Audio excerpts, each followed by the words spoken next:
The UHC CEO shooter, Robin Hood or villain?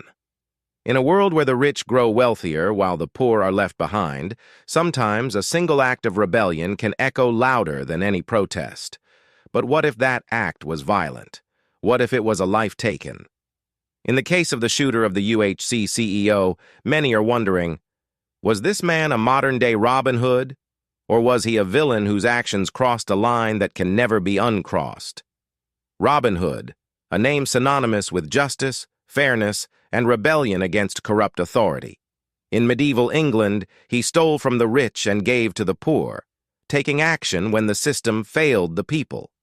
He became a symbol of hope for the oppressed, a hero to those who had nothing. But today's world is vastly different. Or is it?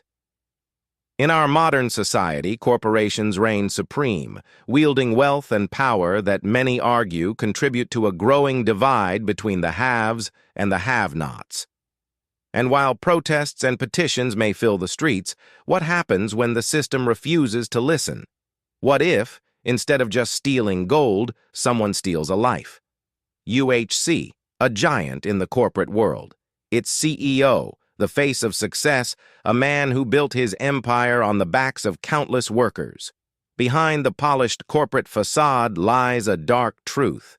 While the company's profits surged, its workers faced poor wages, long hours, and a disregard for their well-being. For many, UHC embodied everything wrong with today's corporate landscape. Protests erupted, demanding fair pay and better treatment. Workers marched, unions formed, and yet the corporation turned a blind eye. The cries of the people seemed to fall on deaf ears. And then came the shooter, an individual who decided that enough was enough. On that fateful day, this man, armed with nothing but a sense of injustice and a singular purpose, walked into UHC's headquarters. He didn't just want to steal or disrupt. He wanted to make a statement, a loud and violent one, aimed at a system that, in his mind, had failed the very people it was meant to serve. The world watched in shock as the CEO, once untouchable, became the target of the public's anger. Was this a calculated act of vengeance? Or was it something more, a desperate plea for justice from someone who felt that every peaceful means had been exhausted? People have been suffering for too long, and no one was doing anything about it. Maybe this was the only way for the message to get through. Sometimes the system won't listen unless you force it to. Violence? Number? You can't justify that.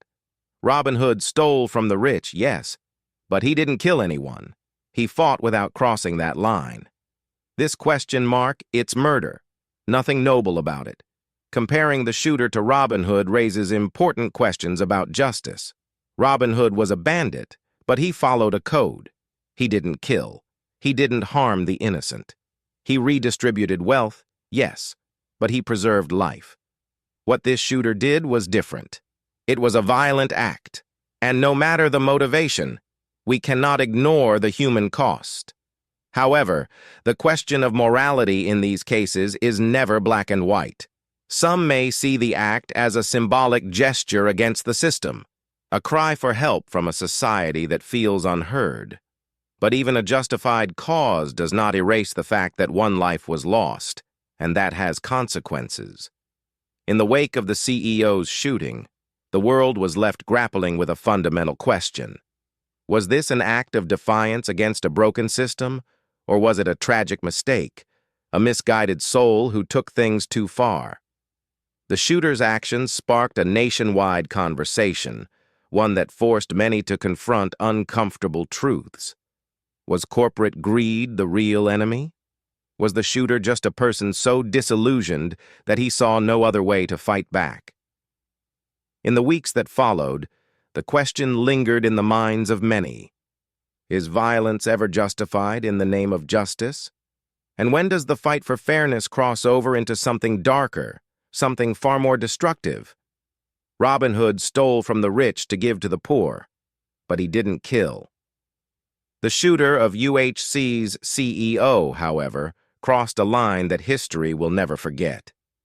In the end, we must ask ourselves, Was he a hero of the oppressed?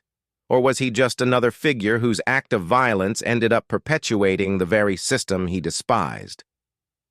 The UHC CEO shooter, Robin Hood or villain? You decide. The line between justice and revenge is thin, and sometimes it's impossible to know where one ends and the other begins.